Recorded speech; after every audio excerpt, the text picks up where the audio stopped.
Bom, enquanto o pessoal vai entrando, hoje nós vamos iniciar o capítulo 3, né? O capítulo 3 é o que fala sobre a equipagem mediúnica, né? Sobre os médiuns. Na verdade, da equipe de 10 médiuns, nós vamos conversar os 4 principais, né? Aqueles que realmente ali o fator qualidade vai estar mais intrinsecamente operante nesses 4.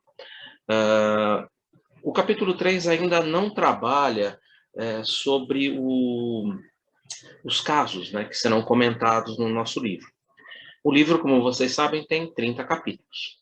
A partir do capítulo 4, nós vamos comentar, vai começar a acontecer os atendimentos.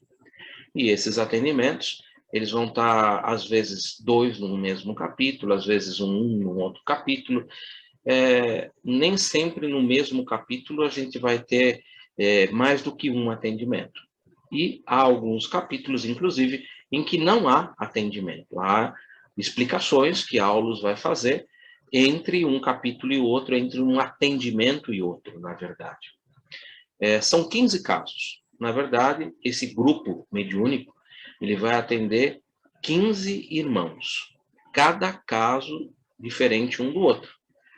E isso, para nós, vai ser assim fantástico, porque a gente vai ter experiências enormes.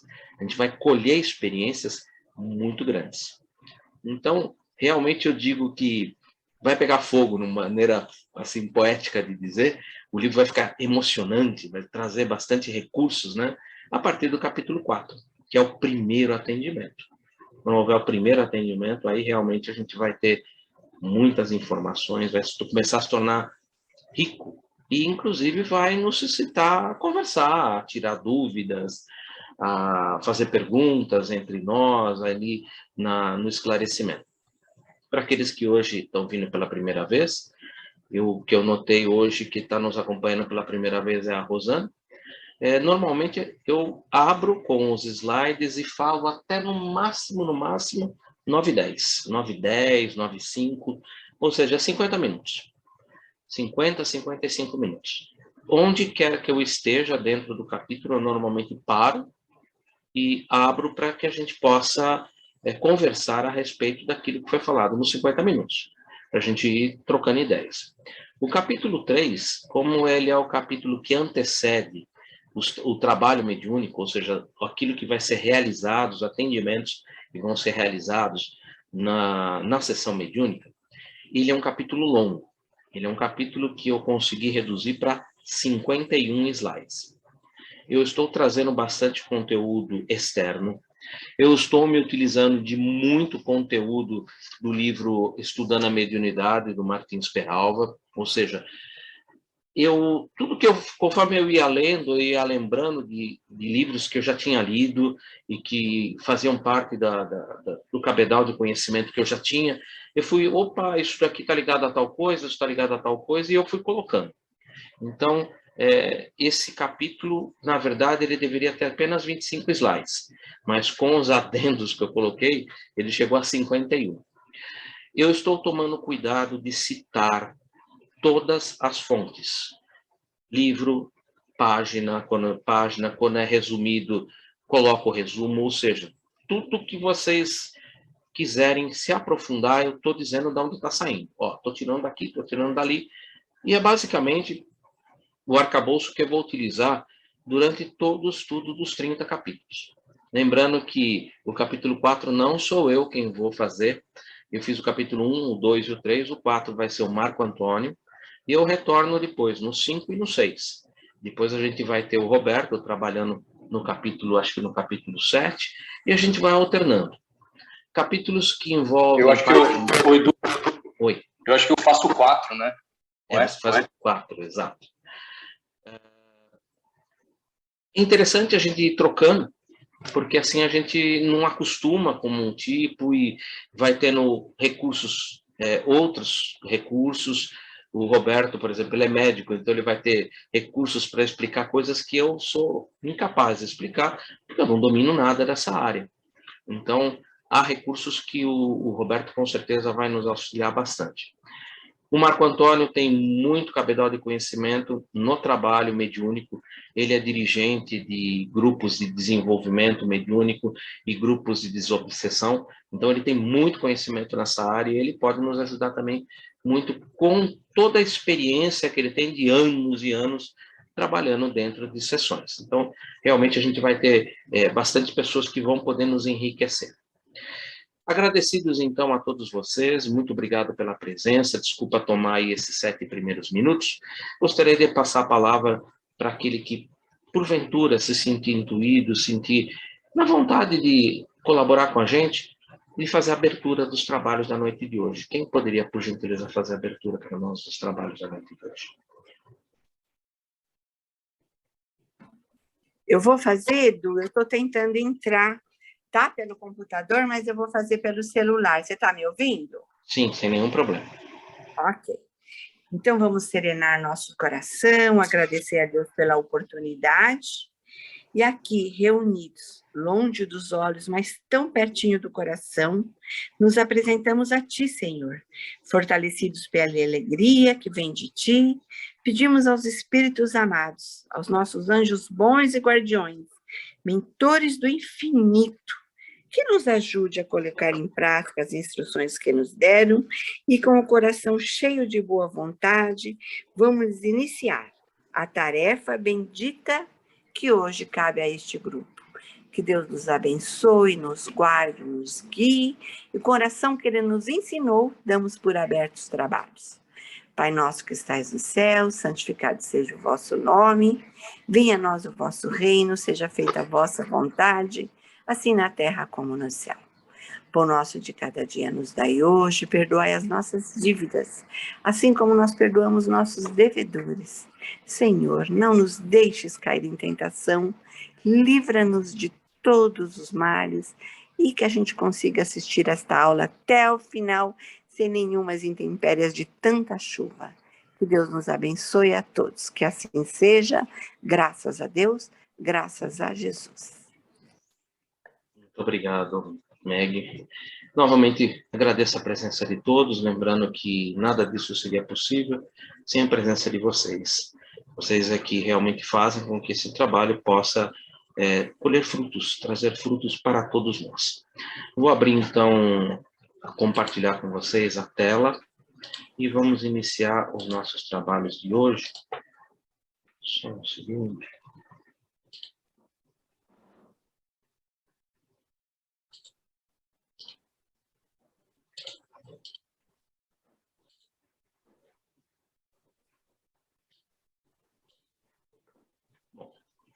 Nos domínios da mediunidade, capítulo 3, equipagem mediúnica.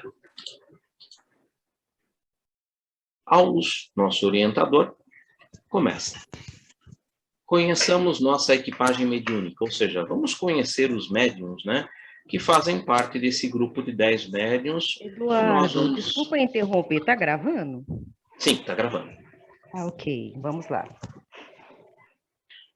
Conhecemos nossa equipagem mediúnica, disse o orientador.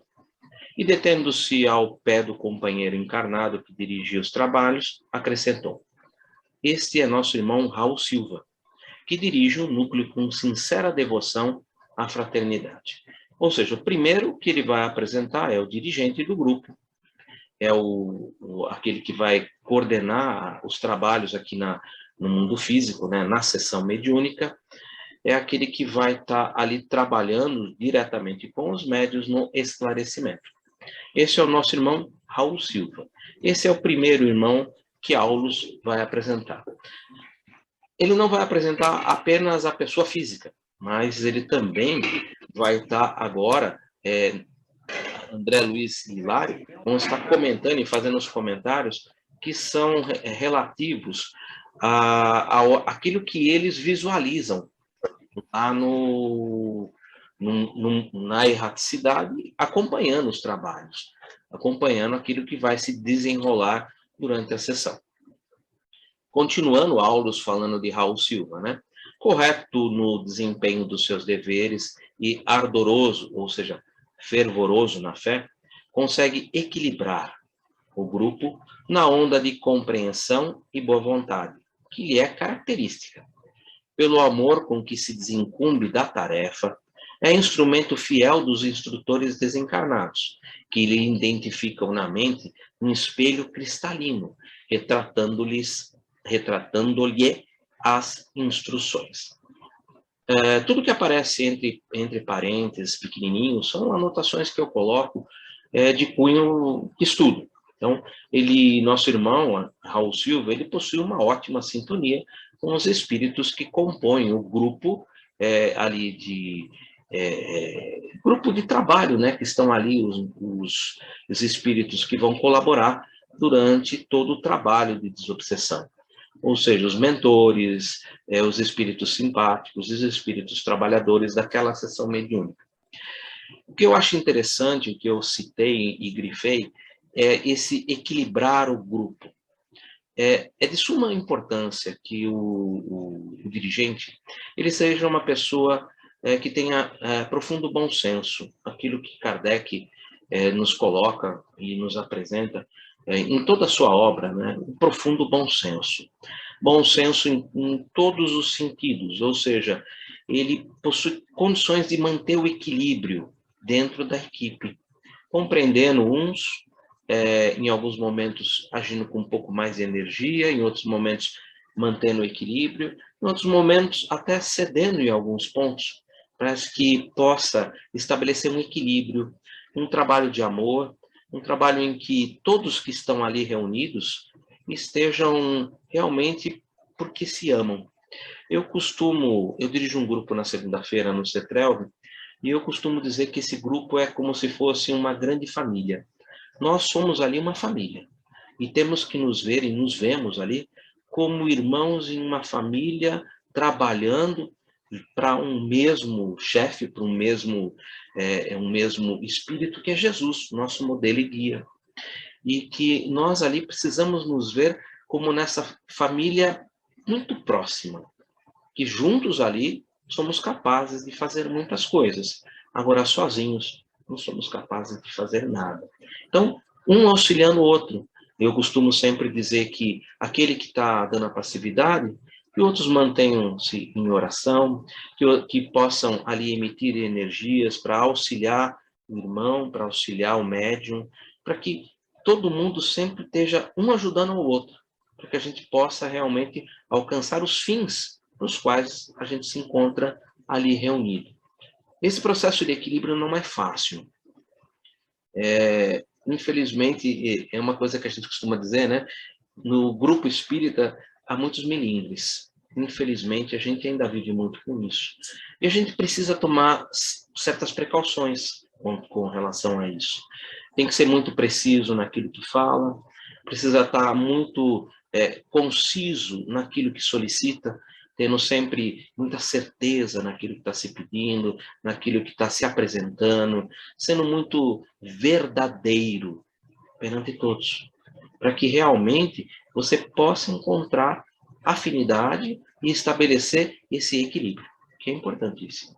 Sem esse equilíbrio, realmente é muito difícil ter um trabalho harmônico, um trabalho realmente de amor.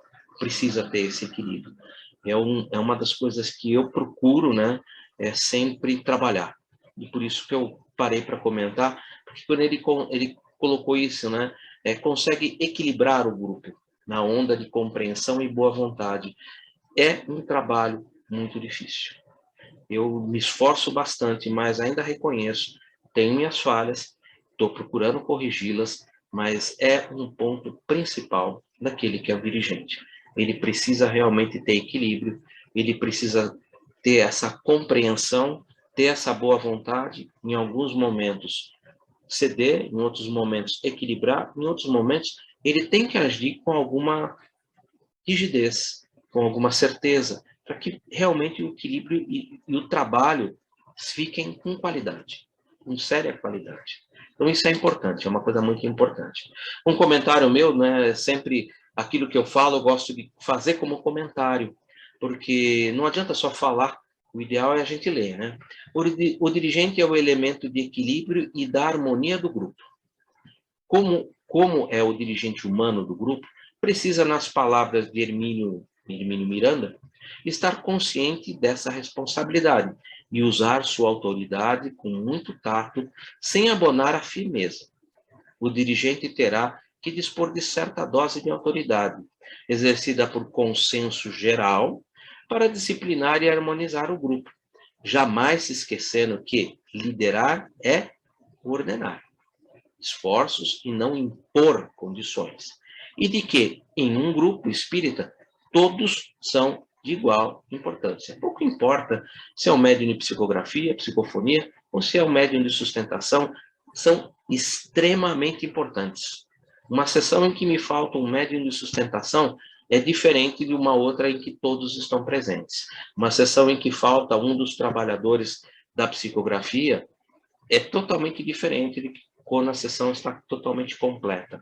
Todos são de suma importância, todos eles. É um grupo que forma como se fosse um colar, um anel, né, energético, trabalhando em sintonia, todo mundo em sintonia, e quando falta um, realmente nós sentimos muito essa falta. Não que o trabalho não seja realizado, é realizado da mesma maneira, mas nós sentimos muito a falta daquela pessoa que naquele dia, por algum motivo, não pôde estar presente. É um grupo, que nem eu falei agora há pouco, que para mim é uma família. E quando alguém falta, é como se um familiar ali, por algum motivo, não pôde estar presente. Eu sinto isso e eu procuro transmitir isso para o grupo, que eu acho que é importantíssimo a gente manter esse equilíbrio, manter esse aspecto de família, esse aspecto de que todos estão reunidos para um mesmo fim, para ajudar ao próximo, fazer ao próximo aquilo que gostaria que fosse feito a nós mesmos, e principalmente para aprendermos, porque numa reunião como essa, numa reunião de desobsessão, mas nós aprendemos, porque nós servimos, com certeza, mas o aprendizado é muito mais da nossa parte.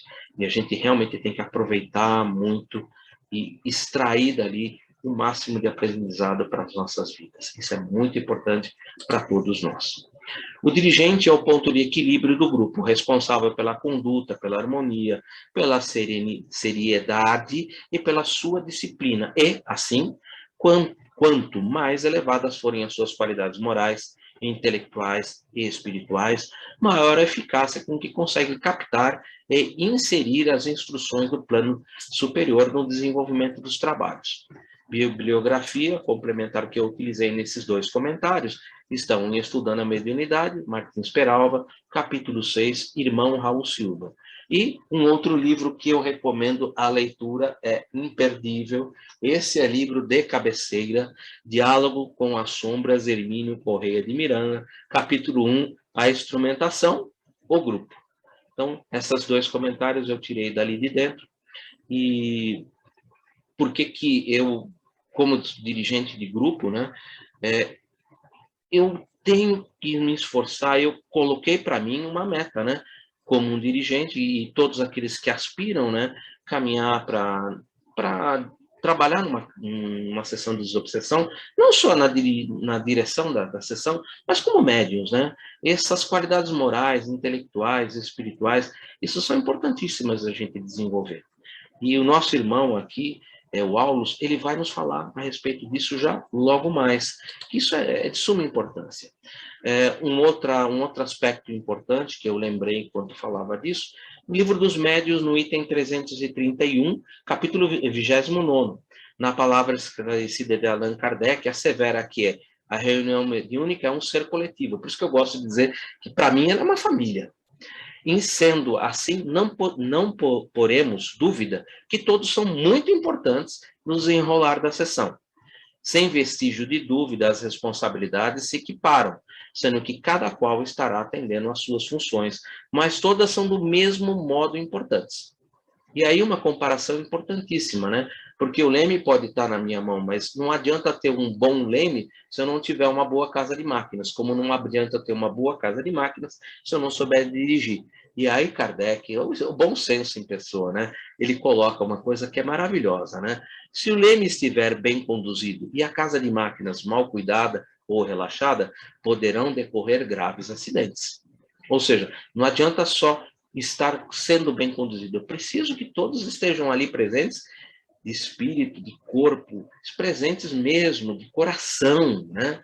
Ao contrário, também ensejaria sérias consequências. Não adianta eles estarem ali de coração aberto e eu estou pensando em outras coisas. Assim, médiuns, doutrinadores, aplicadores de passes precisarão estudar e renovar-se para melhor atender os seus deveres. Não há outra maneira. Outra passagem importante, um livro que eu uso direto, já comentei sobre esse livro, Diretrizes de Segurança, já estudei diversas vezes esse livro nas sessões mediúnicas, na parte de estudo, né? Diretrizes de Segurança, Mediunidade, de Valdo Franco, Raul Teixeira, pergunta número 40. Como deve proceder o dirigente das sessões mediúnicas para alcançar os objetivos superiores do trabalho? Que pergunta bem realizada, né? Respondida por Raul Teixeira, ou seja, pelo irmão Camilo, né, que é o espírito que coordena as atividades mediúnicas do nosso irmão Raul Teixeira, a fim de atingir a meta proposta pelos dirigentes espirituais das sessões, será prudente que o dirigente encarnado atenda à tarefa com a máxima seriedade, considerando-a como o seu encontro mais íntimo com a espiritualidade.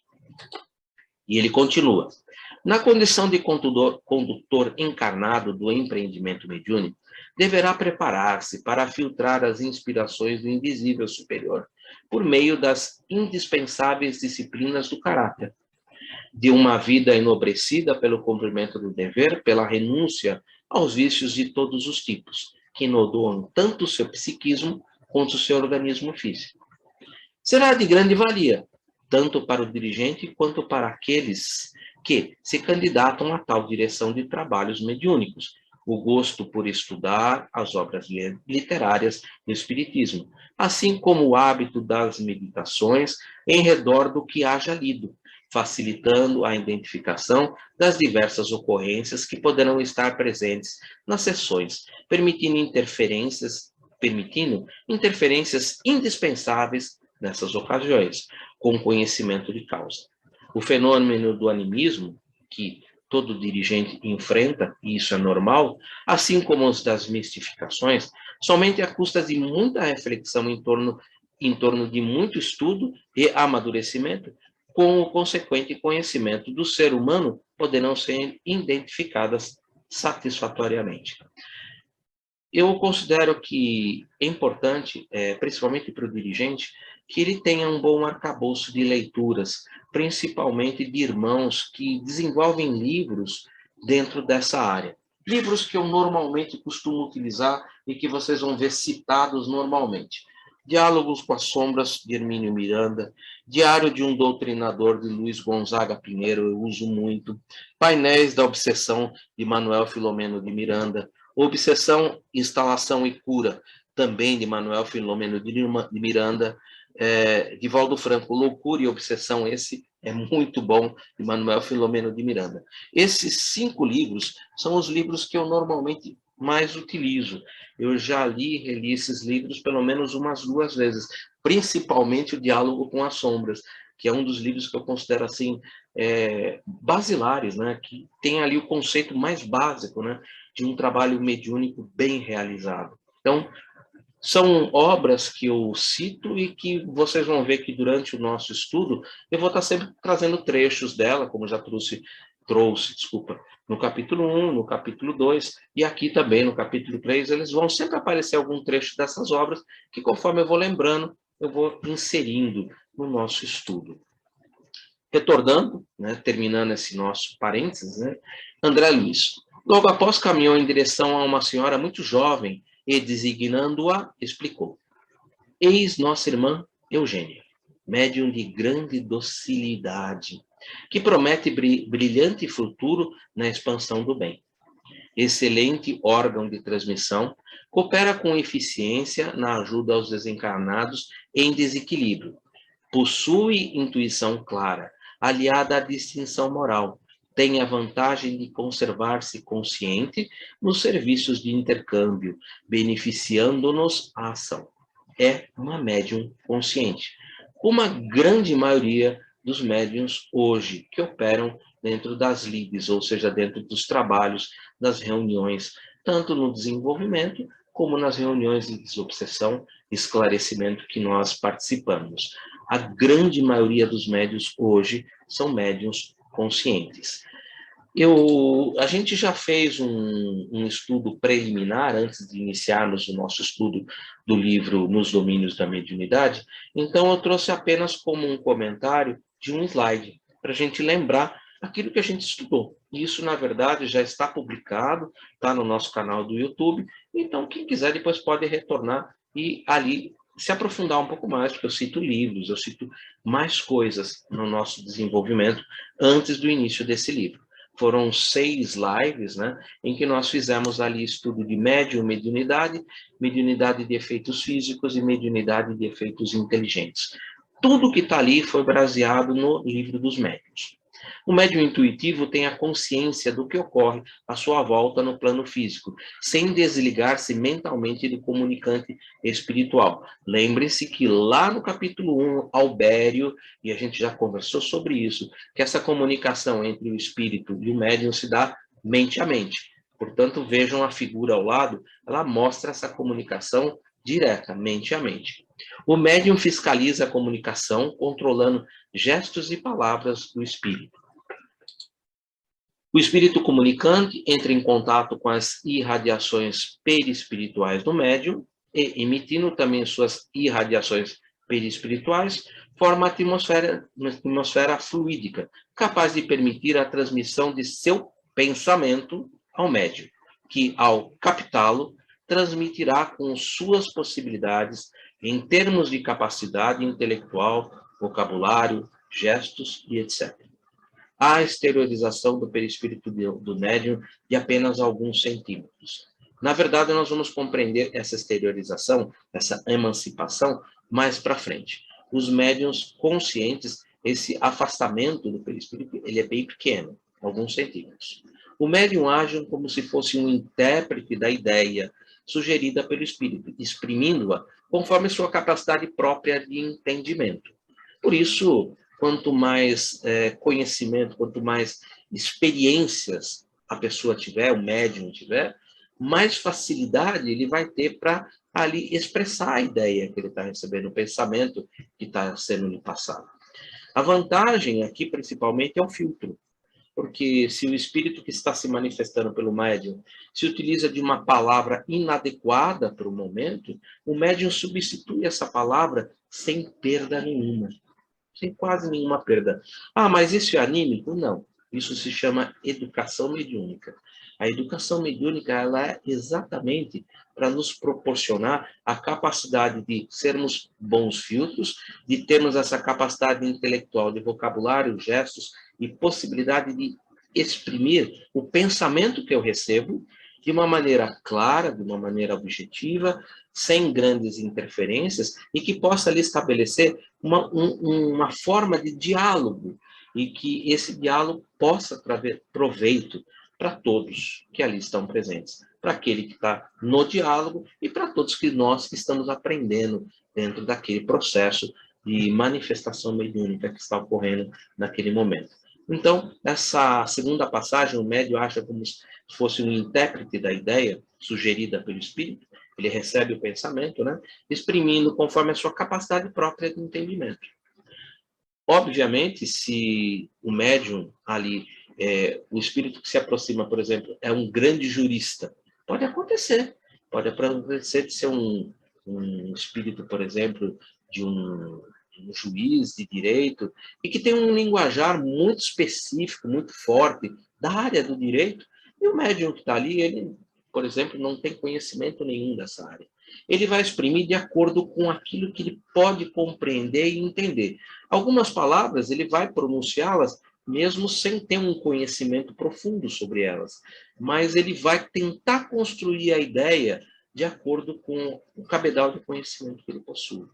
Por isso, volto a dizer, como ele coloca, transmitirá com as suas possibilidades em termos de capacidade intelectual, de vocabulário e gestos. Quanto mais conhecimento você possui, principalmente se você é um médium consciente, mais facilidade você vai ter para expressar aquilo que os irmãos vão estar ali procurando por intermédio de você. estabelecer esse diálogo, estabelecer essa forma de libertação. Uma coisa que eu gostaria de chamar a atenção aqui, porque às vezes pode ficar um pouco mal interpretado, uma reunião mediúnica, ela tem dirigentes, tanto no mundo físico, o dirigente Raul Silva, quanto na espiritualidade, na erraticidade. Então, não se preocupem se um espírito que você não tem condições de fazer a interpretação, do grau de vocabulário dele, se ele vai se aproximar de você. Os trabalhadores da erraticidade, eles sabem exatamente a capacidade de cada um. E não vão ali aproximar um espírito que você não tem a condição de exprimir aquilo que ele está querendo colocar, que você não tem a condição de ajudá-lo. Isso é um desserviço, gente. Não vamos pensar nesse caminho, pelo amor de Deus. Existe um trabalho realizado na erraticidade extremamente sério. Eu diria que até mais sério que o nosso, que nós realizamos aqui no mundo físico. Tudo está perfeitamente coordenado. Nenhum espírito que você não tenha condições nenhuma de atendê-lo, de ajudá-lo, vai se aproximar de você. Fique muito tranquilo com relação a isso. Porque isso, primeiro, seria um desserviço. E segundo, onde ficaria toda a disciplina, todo o trabalho preparatório que eles têm, todo o trabalho de conhecimento da equipagem mediúnica, né? Que eles, aqui, Aulus, está nos demonstrando, olha, o pessoal aqui conhece o equipamento mediúnico com profundidade. Então, só será aproximado do médium os espíritos que o médium tem condições de auxiliá-lo, senão seria um desserviço.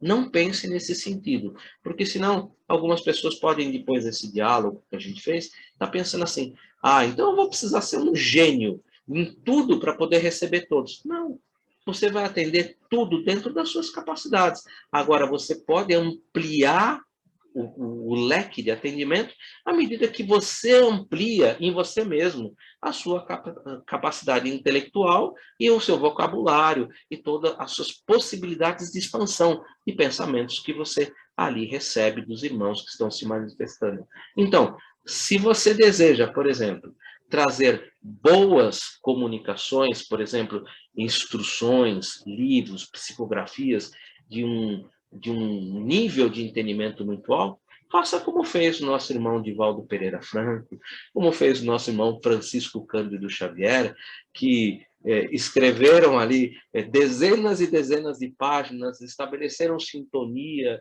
estabeleceram aproximação, conhecimento, fizeram diversos estudos enquanto em desdobramento, enquanto em estado de emancipação da alma, para que pudessem ali realmente receber os livros que Francisco Cândido Xavier e que Divaldo Franco têm recebido dos nossos irmãos espirituais. É necessário esse preparo? Sim, mas isso se você deseja realmente estabelecer isso. Como Jesus mesmo nos disse, né, está no seu querer. Né? Então, se você realmente deseja, se esforça. Quanto mais você se esforça, mais espíritos vão se aproximar de você com maior amplitude para que você possa ali realmente oferecer para eles condições, tanto de esclarecimento, como condições de ofertar a nós mais instruções, mais estudos, mais formas de trabalho que possam nos ajudar nessa compreensão, em todo esse nosso desenvolvimento. Isso precisa realmente deixar bem claro aqui, porque senão fica essa percepção um pouco obscura de que, se eu não sou um gênio, eu não servo para nada. Todos são importantes. Volto a dizer, os slides anteriores, eu fui muito enfático nisso. Todos dentro da sessão são importantíssimos. E a falta de um provoca um desequilíbrio muito grande. Muito, muito grande. Então, todos são muito importantes. Essa forma de mediunidade será tanto mais proveitosa quanto maior for a cultura do médium, suas qualidades morais, a influência de espíritos bons e sábios, a facilidade e a fidelidade, isso é muito importante, né? Na filtração das ideias transmitidas. Seu desenvolvimento exige estudo constante, principalmente nos médiuns conscientes, bom senso e análise contínua por parte do próprio médium, por parte de você mesmo, no seu desenvolvimento. É o conhecer-se a si mesmo. É o chegar em casa após uma sessão de trabalho, em alguns momentos você meditar um pouco sobre o que ocorreu, algumas coisas que você poderia ter agido de maneira diferente, algumas coisas que te deixaram um pouco desequilibrado, estudar um pouco mais sobre aquilo, estabelecer, quem sabe, um diálogo com o seu mentor, com o seu guia, ou pedir instruções antes de estabelecer o sono, né, de fazer o seu desdobramento ou a emancipação da alma, para que você possa ali ter mais instruções, possa ali ter um contato maior com esses irmãos e receber um pouco mais de instruções. Isso é primordial, é interessante, todos que puderem fazer, eu acho que sempre é algo, acho não, penso, isso é muito importante, ajuda demais. Continuando, voltando para o nosso livro. André, quase rente, parou à esquerda de um rapaz de seus 30 anos, presumíveis, e informou Aulos. Aqui temos nosso amigo Anélio Araújo. Vem conquistando gradativo progresso na clarividência, na clareaudiência e na psicografia. É um outro irmão que nós vamos trabalhar mais lá para o meio do livro. Muito interessante. Esse irmão realmente tem um potencial mediúnico muito bom. Também já é estudado na introdução, apenas dando uma revisão rápida, né? Médiuns videntes. São médiuns cuja faculdade permite a percepção pela visão hiperfísica dos espíritos, desencarnados ou não, bem como de situações ou paisagens no plano espiritual. A vidência é algo muito pessoal. Às vezes você pode ter dentro de uma sessão 2 médiuns videntes, só que cada um, vendo um quadro, descreve o quadro de acordo com as suas percepções, de acordo com o seu padrão vibratório. Exemplo, já estudamos sobre isso. Um vaso, por exemplo, um deles vai descrever detalhes do vaso, por exemplo, o vaso era vermelho com rosas verdes. O outro vai descrever o mesmo vaso, porém, para ele, a cor do vaso não era vermelha, era verde. E as rosas não eram vermelhas, mas eram amarelas.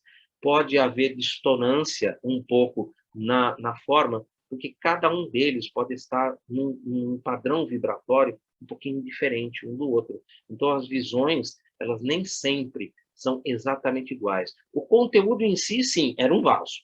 Agora, os detalhes do vaso, cada um deles vai dar um enfoque um pouquinho diferente. Alguns podem ver em estado normal, guardando lembrança precisa do que viram. Outros só a possuem em estado sonambúlico, ou aproximado ao sonambulismo. Podem manifestar como vidência ambiente ou local, vidência no tempo, também chamado de clarividência, vidência no espaço. Quem quiser se aprofundar um pouco mais, nós temos o trabalho desenvolvido, gravado, ou vídeos capítulos 14 do Livro dos Médiuns, itens 174 e 175. Ali Kardec trabalha de maneira assim espetacular sobre esses aspectos da vidência e da clarividência. Vale muito a pena ler. Comentário sobre psicografia, também já estudada, médium psicógrafo. São os médiuns cuja faculdade se realiza através da escrita manual, sob a influência dos espíritos. Os médiuns psicógrafos se classificam em médium psicógrafo mecânico, médium psicógrafo intuitivo, médium psicógrafo semimecânico. Tudo isso também já é estudado na introdução. Quem quiser pode assistir a introdução novamente, gravada, ou, se desejar ler, da onde veio a introdução, vide capítulos 13, Livro dos Médiuns, itens 165 e 167. Capítulo 15, itens 183 a 187. Kardec também trabalha de forma magistral sobre esses aspectos dessas mediunidades. Vale muito a pena ler. Voltando para o nosso livro, André em seguida abeirou-se de um cavalheiro simpático e notificou. Aulos nos falando. Esse é o nosso colaborador Antônio Castro, moço bem intencionado e senhor de valiosas possibilidades em nossas atividades de permuta. Sonâmbulo, no entanto, é de uma passividade que nos requer grande vigilância. Desdobra-se com facilidade, levando a efeito preciosas tarefas de cooperação conosco, mas ainda necessita de maiores estudos e mais amplas experiências para expressar-se com segurança acerca das próprias observações. É um médium inconsciente. Esse realmente, esse nosso irmão, ele tem capacidades mediúnicas bem favorecidas, né? E a gente vai perceber que ele precisa se conhecer a si próprio mais, ele precisa estabelecer mais controle sobre a sua própria mediunidade, acreditar um pouco mais em si mesmo, desenvolver mais segurança em si mesmo, ou seja, é alguém que ainda está se desenvolvendo, mas que tem um potencial mediúnico muito grande por ele ser um médium inconsciente. A característica principal dele nós vamos estudar mais lá no capítulo 11. Eu só estou citando isso agora porque no nosso encontro, na nossa live anterior, o nosso irmão Francesco, ele comentou sobre desdobramento consciente. E esse nosso irmão, ele vai fazer o desdobramento, o estado de emancipação da alma, esse sonambulismo, né, de maneira consciente. E ele vai nos mostrar uma coisa que é muito comum quando nós estamos ali no desenvolvimento mediúnico, na educação mediúnica, isso é mais lá para o meio, tá? Normalmente, no começo, a gente nem pensa nessas atividades. Isso é normalmente depois do primeiro ano, né, do desenvolvimento mediúnico, é que a gente começa a trabalhar com um pouco mais esses quesitos do desdobramento, da emancipação da alma, esses trabalhos mais pontuais. E, lógico, com aqueles médiuns que têm condições de fazer esse tipo de trabalho, né? Essa saída do corpo, e que muitos médiuns já fizeram isso, às vezes de maneira quase que inconsciente, né? E uma das coisas que eu vou falar aqui, e a gente vai estudar muito no capítulo 11, é quando você sai, você se sente muito grande. E eu vou dizer lá no capítulo 11 porque é que você se sente muito grande. E isso realmente não é legal. Tá? Quando você sai, se sente um pouco grande, maior do que você é. Normalmente, quando você retorna, você não se sente bem, às vezes traz dor de cabeça, traz algumas dores musculares. É um resultante de uma saída não bem coordenada. Tá? Lá no capítulo 11, nós vamos entender melhor esse processo. E esse processo de mediunidade, de desdobramento, ele, como eu falei, ele só eu pelo menos só uso ou só estudo isso no desenvolvimento mediúnico depois do primeiro ano inteiro, em que eu vou estudando as pessoas que estão ali na sala, vou conhecendo as mediunidades de cada um, os potenciais mediúnicos de cada um, e aí, quando eu percebo que eu tenho um potencial mediúnico desse porte, aí a gente começa a trabalhar devagar, normalmente fazendo esse estado de emancipação da aula dentro da própria sala, retornando para o aparelho mediúnico, fazendo um trabalho ali de saída e entrada algumas vezes, para que ele possa realmente só sair com o seu perispírito e não sair com o seu duplo etérico, né? Junto, carregando parte, ou carregando o duplo etérico ou carregando parte do duplo etérico, o que é totalmente errado, né? Então, isso é um trabalho que leva tempo. O Francesco comentou isso na live passada, que ele já fez esse tipo de, vamos dizer assim, desdobramento, só que, gente, isso só pode ser praticado dentro de centro espírita, só pode ser praticado com o auxílio de alguém que compreende com precisão o que é o desdobramento mediúnico, para que você possa sair bem, sair só com o seu perispírito, para que você possa retornar bem, não trazendo dor de cabeça, não trazendo dores musculares, para que você possa fazer isso com alguém que saiba exatamente como deve proceder esse tipo de trabalho. Não é um trabalho que pode ser feito em casa, sozinho, jamais. Isso somente em centro espírita, somente no desenvolvimento, depois com um dirigente do desenvolvimento que conheça bem o que está fazendo, ou dentro de uma sessão mediúnica de desobsessão, com o médium que esteja preparado para isso, e o grupo também esteja preparado para auxiliar o médium nessa incursão, porque ele sai numa incursão. Então, tem que ter um preparo muito forte. Ele sai junto com outros irmãos para uma incursão fora da sala mediúnica. É um desdobramento consciente. Então, isso é um trabalho que só dá para ser realizado com muita cautela, com muito cuidado, somente dentro de sessões ou somente em desenvolvimento com alguém que saiba o que está realizando. E, gente, não é coisa que se realiza no primeiro ano do desenvolvimento mediúnico. O desenvolvimento mediúnico que nós fazemos ali no CETRAV é de 2 anos. Ou seja, isso é só lá para depois do primeiro ano inteiro, em que o dirigente do grupo já conhece as pessoas e já conhece a capacidade de cada um. E como eu falei, isso é devagar, é momento a momento, de maneira cautelosa, com todo cuidado, conhecendo o processo, trabalhando com o processo para depois ir para as incursões. Não é tão simples. Nós vamos estudar isso mais lá no capítulo 11. Eu só abri esse comentário agora, volto a dizer, por causa do comentário do nosso irmão Francesco da semana passada, no qual eu não fiz comentário nenhum, porque eu falei, eu vou esperar o momento mais propício, que é quando eu chegasse no Antônio Castro, para a gente comentar. Mas isto será aprofundado, tudo que eu falei vai ser muito aprofundado no capítulo 11 desse mesmo livro. Nosso irmão Antônio Castro, ele faz esse trabalho, e nós vamos ali observar, tanto na sessão mediúnica, como na erraticidade, tudo aquilo que Aulus vai nos ensinar nesse processo.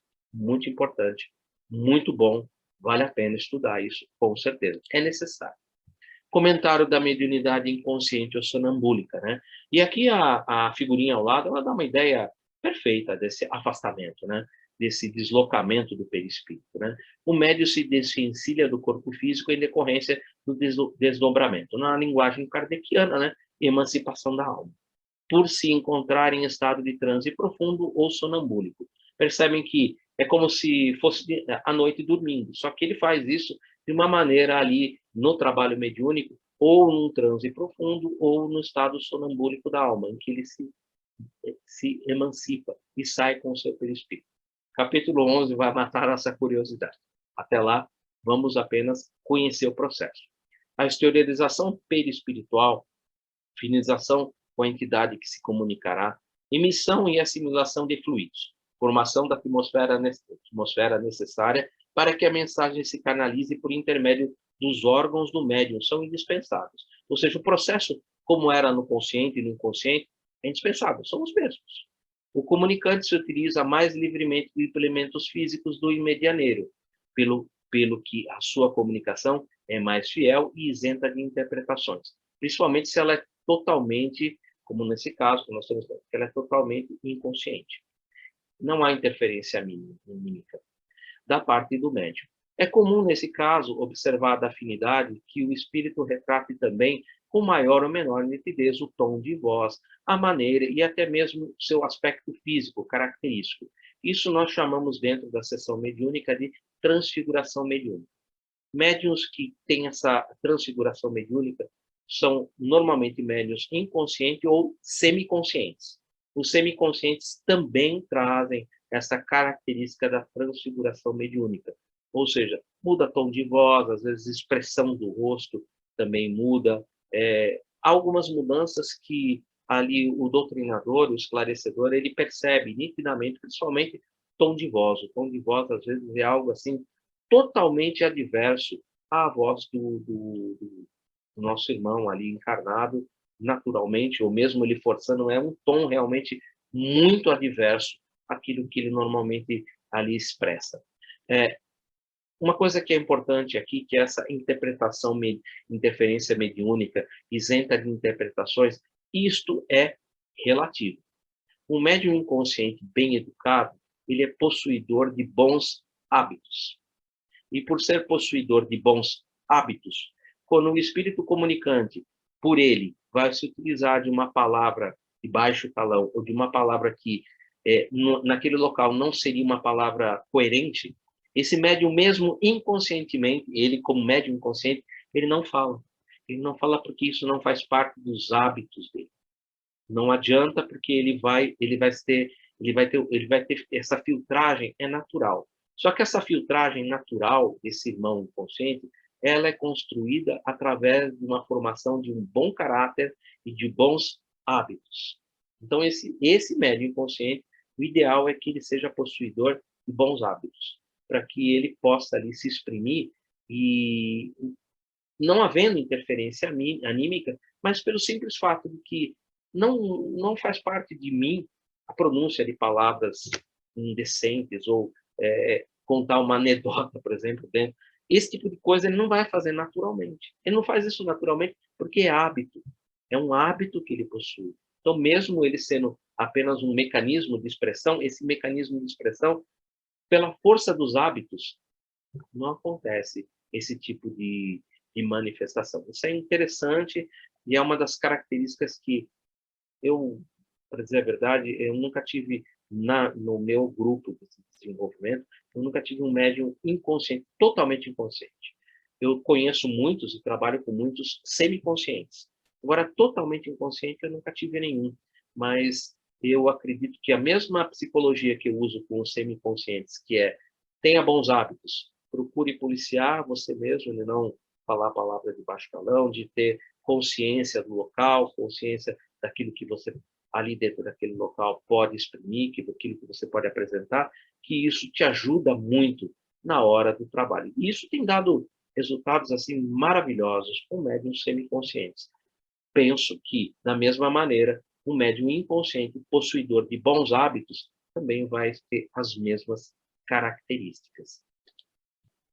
Retornando ao nosso livro, Aulus, por sua vez, comporta-se, agora falando desse nosso irmão, que ele acabou de citar aqui, que é o nosso irmão, eu esqueci o nome dele, por isso que eu retornei, era o nosso irmão Antônio Castro. Então, voltemos ao nosso... Por vezes, nosso irmão Antônio Castro comporta-se fora da matéria densa à maneira de uma criança, ou seja, ele ainda precisa se conhecer melhor a si mesmo, ele precisa estudar um pouco mais a si mesmo e as suas características, né? Comprometendo-nos à ação.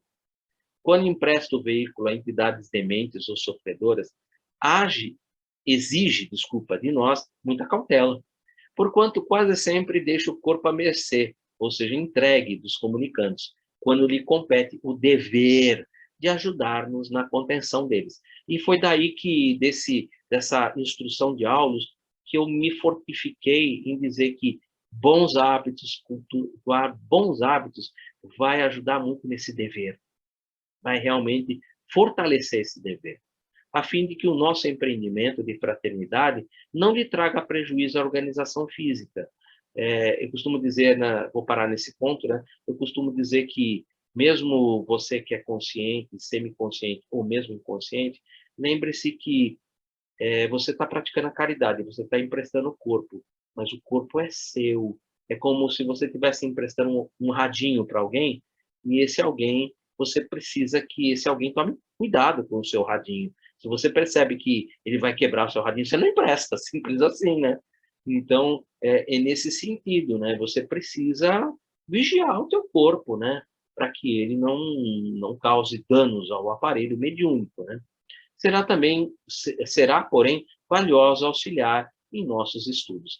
E eles vão utilizar ele mesmo em estudos, e nesses estudos é importantíssimo para esse nosso irmão Castro, porque ele vai se conhecendo cada vez melhor, ele vai fazendo algumas incursões no capítulo 11, em que ele vai acompanhado dos irmãos. Então, é um trabalho muito bem estruturado. Como eu falei no início dos nossos estudos, fiquem tranquilos, tudo é muito bem estruturado, tudo é muito bem dirigido.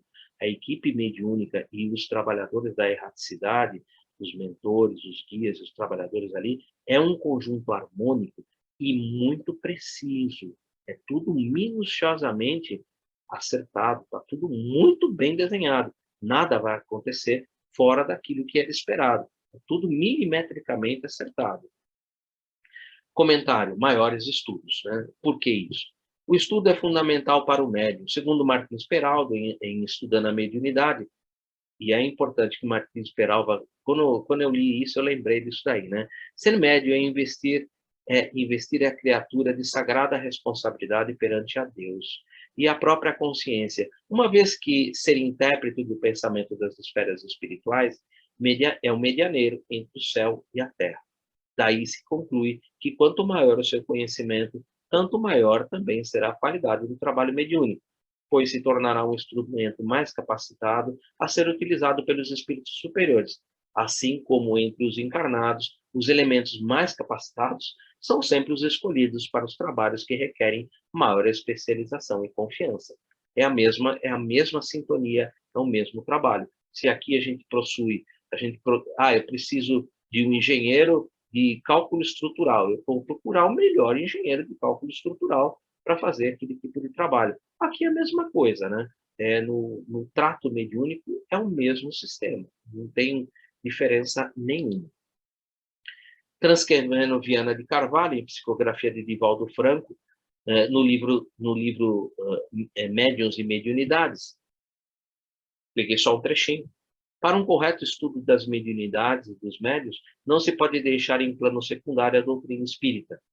Lógico, jamais. Livro dos médiuns sempre. Que é a luz capaz de penetrar-lhes os caminhos mais escorregadios, liberando-os dos mitos e atualizando-os de conformidade com as leis naturais que regem a vida particular.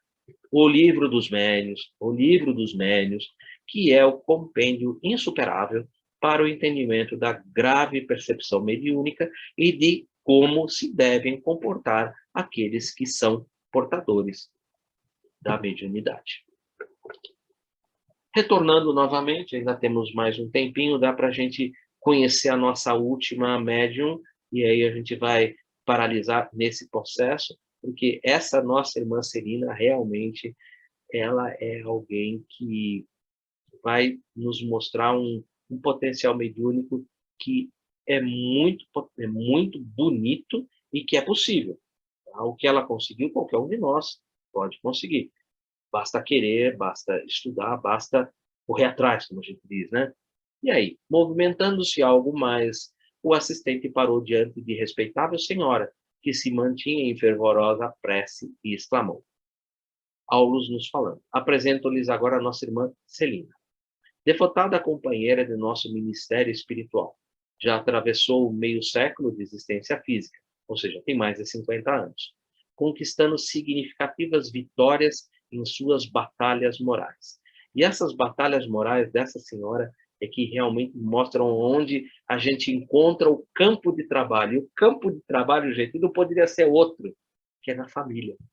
E o campo de trabalho da Celina foi na família, foi dentro de casa.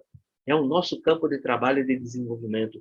Essa médium alcançou o que ela vai nos demonstrar num campo de trabalho que todos nós temos, que é a nossa família, que é a nossa casa, que são os entes que estão queridos à nossa volta. Esse é o nosso campo de trabalho. E essas vitórias em batalhas morais, ela alcançou dentro da própria família. É impressionante isso. Viúva há quase 20 anos, dedicou-se aos filhos, com admirável perseverança e coragem, varando estradas espinhosas e dias escuros de renúncia. Suportou heroicamente o assédio de compactas legiões de ignorância e miséria que lhe rodeavam o esposo, com quem se consorciara, com quem se casara, em tarefa de sacrifício. E agora nós vamos estudar um pouquinho, e é onde eu vou parar, quem é a nossa irmã Celina. Logicamente, ela também não é um espírito de poucas romagens. Ela é um espírito que já tem muitas romagens. E que esse processo mediúnico não é um processo, esse seu potencial mediúnico, não é um potencial mediúnico dessa única encarnação.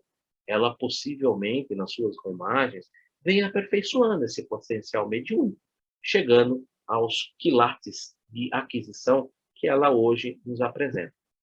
Um comentário importante sobre essa tarefa de sacrifício, esse casamento sacrificial dessa nossa irmã Celina. E isso vai nos dar uma ideia do quilate desse espírito com o qual nós estaremos ali trabalhando, esse espírito encarnado no corpo dessa mulher, o nome de Celina, e no qual nós vamos estar ali trabalhando naquele grupo mediúnico e conhecendo, vislumbrando um pouco mais as capacidades mediúnicas que ela possui e que qualquer um de nós também, com esforço e perseverança, podemos adquirir até mais. Como Jesus mesmo nos disse, né? Podeis fazer o que eu faço e muito mais.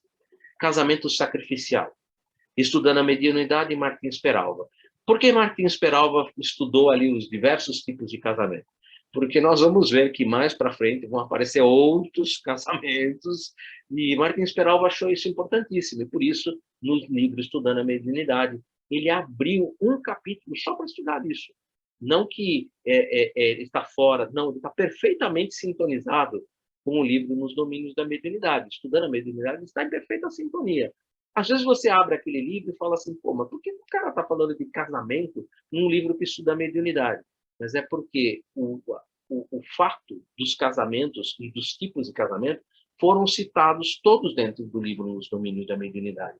Então, como Martins Peralva era alguém que leu e percebeu esse arcabouço de informações ali dentro, ele achou que, olha, o ideal é que então eu faça um aprofundamento a respeito disso, para que as pessoas que estão lendo nos Domínios da Mediunidade e estudando a mediunidade junto com esse livro, possam entender o que ali o nosso irmão Aulus está apresentando, quando ele fala que se consorciara, que se casara em tarefa de sacrifício. Casamento sacrificial, conforme vemos no livro Estudando a Mediunidade, Martins Peralva, trata-se do reencontro de alma iluminada com alma inferiorizada, com o objetivo de redimi-la. E agora a gente vai começar a lembrar de alguns. Segundo Martins Peralva, esses casamentos reúnem almas possuidoras de virtude e sentimentos opostos. É uma alma esclarecida ou iluminada que se propõe a ajudar a que se atrasou na jornada ascensional. Renúncia ao ciúme é um exemplo clássico. Como a própria palavra indica, é casamento de sacrifício para um dos cônjuges. O sacrificado tanto pode ser a mulher como o homem. Não há regra para isso. Quem ama não pode ser feliz se deixou na retaguarda, torturado e sofrendo o objeto de sua afeição. Isso está entre aspas, porque eu tirei do livro Libertação, quando Matilde fala sobre Gregório. E Matilde vai receber Gregório como filho, mas poderia receber Gregório como marido. Ou seja, o intuito aí é de um espírito que já está bem lá na frente e que retorna para ajudar aqueles que ficaram na retaguarda pelo amor que nós sentimos uns pelos outros. Isso é lindo, né? Mas ela vai um pouco, um outro que eu achei, esse eu não poderia deixar de citar, né, gente? Pelo amor de Deus, né? Volta então, e na qualidade de esposo ou esposa, recebe o viajor retardado, a fim de, com seu carinho e com sua luz, estimular-lhe a caminhada.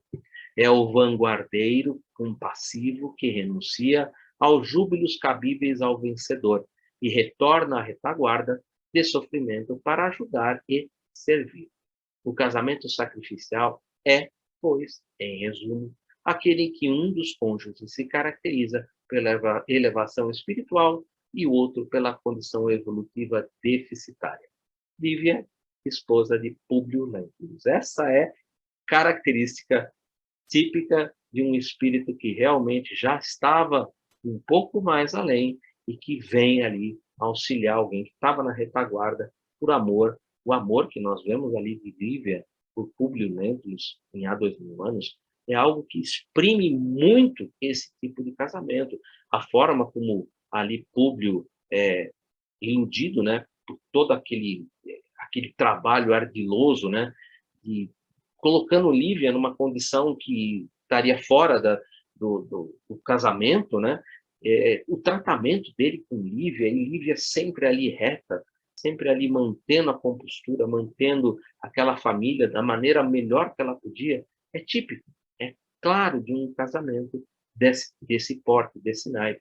Inclusive, quando ali, ao final, já ali em Pompeia, todo aquele retorno, todo aquele trabalho é típico mesmo de um espírito que já está um pouco mais adiante, mas que retorna com carinho no coração, com amor no coração, para ajudar aqueles que ficaram na retaguarda. Esse é o nosso caso da nossa irmã Celina. É um espírito que reencarnou aqui num casamento sacrificial. Ela já está viúva há 20 anos, mas que esse irmão ele era perseguido ferozmente por equipes de obsessores. Ela tinha um trabalho muito grande ali junto com esse irmão durante todo, ou seja, dentro da casa dela, no convívio familiar, era o local de trabalho e de desenvolvimento, era o local de burilamento, era o local em que ela ia se desenvolvendo, se conhecendo, se aperfeiçoando, trabalhando, auxiliando e amparando. Era algo realmente que ela foi desenvolvendo, não no centro, mas no próprio ambiente familiar, junto com aqueles que estão ali na sua família. Eu penso, né, que praticamente todos nós, da nossa família, temos ali os nossos pequenos probleminhas, nossos pontos em que nós precisamos nos equilibrar. E é exatamente nesses pontos em que a gente deve realmente trabalhar, que a gente deve perseverar, que a gente deve lutar para estabelecer esse equilíbrio. Nossa irmã aqui, ela realmente demonstra muito sobre isso. Retornando, eu vou fazer apenas mais esse slide, né?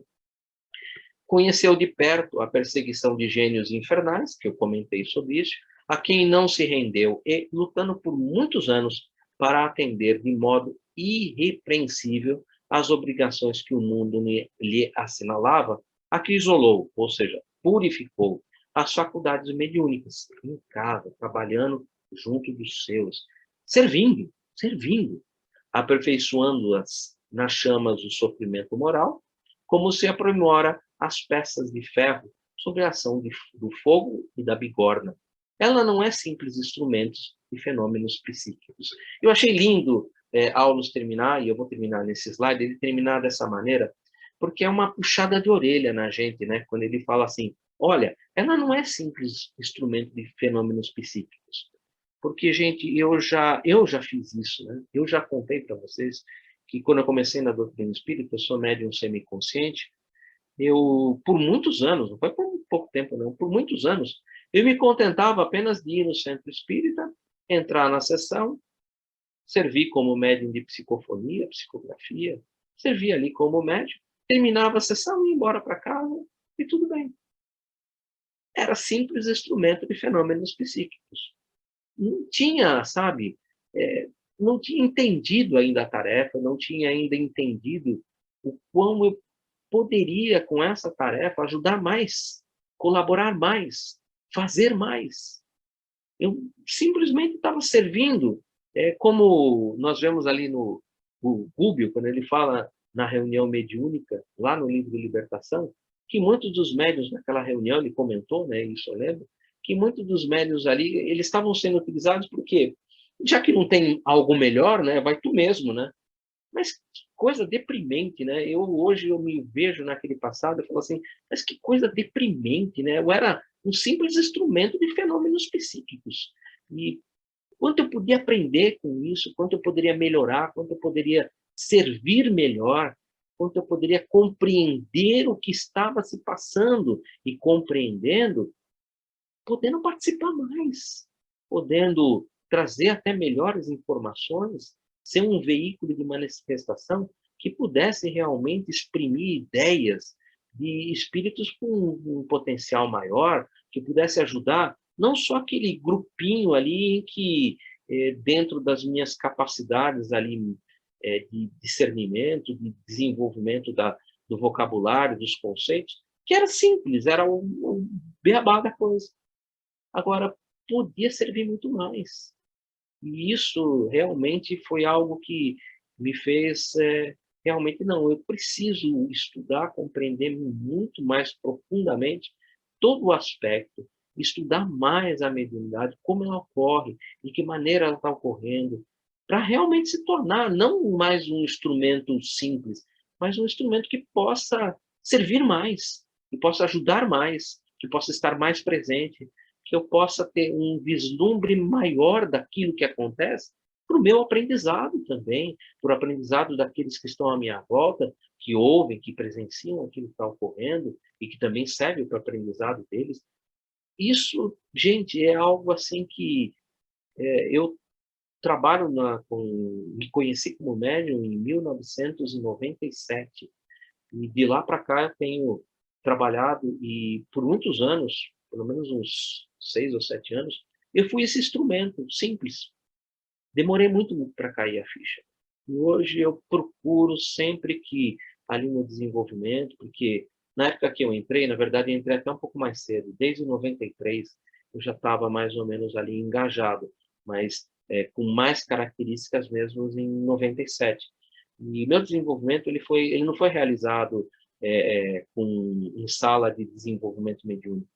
Eu, de cara, já fui numa sessão de desobsessão, em que tinham ali médiuns que trabalhavam, uns davam psicografia, outros davam psicofonia, tinha alguns médiuns que ali davam a psicofonia de forma que hoje eu considero mal educada, porque alguns batiam o pé, falavam em um tom muito alto, às vezes utilizavam de palavras até que não eram cabíveis para o ambiente, e percebia que eram médiums semiconscientes, hoje eu reconheço que a grande maioria eram semiconscientes, mas que não tinham tido nenhum contato com a doutrina espírita para que pudessem ali se moralizar, se educar e pudessem ali realmente ser bons medianeiros, uma equipagem mediúnica, um instrumento, não um simples instrumento de fenômenos psíquicos que nem ocorria, mas que podiam servir muito mais. Então, hoje, no desenvolvimento, eu procuro realmente auxiliar ao máximo para a pessoa se conhecer, se estudar, se aperfeiçoar, e se conhecendo os seus potenciais mediúnicos, estudando as suas capacidades, para que ela seja cada dia mais um médium de qualidade, com uma qualidade mediúnica e com conhecimento daquilo que está fazendo, para fazer com conhecimento, com certeza, com segurança, se sentir seguro, entrar bem e sair bem da sessão, entrar bem e sair bem da sessão, por ter confiança e segurança naquilo que está realizando. Confiança e segurança naquilo que está realizando. Por quê? Porque conhece e sabe o que está realizando. Então, isso é de suma importância. Gente, eu vou parar nesse slide. No próximo slide, a gente já vai continuar falando um pouco sobre ela. E eu acho que isso a gente pode abrir para a semana que vem, porque nós já temos bastante material para conversar. Nós já temos aqui os 4 médiuns que vão ser objeto dessa conversa preliminar antes dos primeiros trabalhos, que é da equipagem mediúnica. Então, eu vou paralisar, por enquanto, o nosso compartilhamento dos slides, e eu vou abrir para a gente estabelecer o nosso diálogo, como a gente sempre faz.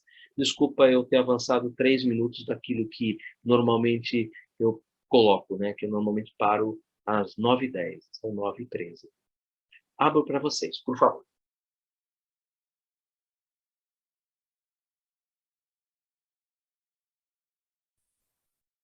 Edu,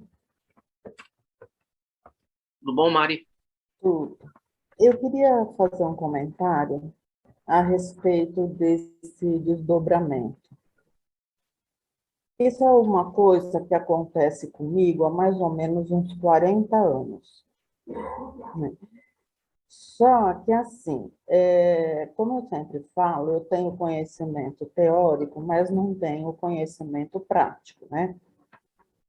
Antes da pandemia, um ano antes, é que eu tinha iniciado o curso de desenvolvimento mediúnico. E eu posso dizer para você que quando a gente não tem o conhecimento, isso é uma coisa apavorante. Assustador. Muito. Então, o que acontece? Eu sinto quando isso vai acontecer. É sempre assim, no momento do sono, né? Então, começa a me dar um frio na espinha, eu começo a gelar, meu corpo começa a gelar. Eu quero gritar, eu não consigo. Eu quero mexer um dedo, eu não consigo. Aí eu começo a ver o meu corpo andando pela casa. Sei lá se é o corpo ou se é o que é que está andando pela casa. E eu não consigo chamar ninguém. Enfim. E logo que isso começou a acontecer, há muitos anos atrás, um dia, no outro centro, né, que eu estudo, eu perguntei, né? Eu falei, gente, acontece uma coisa comigo, assim, assim, assim, assim. Aí falaram para mim, olha, quando isso acontecer, você faça uma prece e deixa fluir.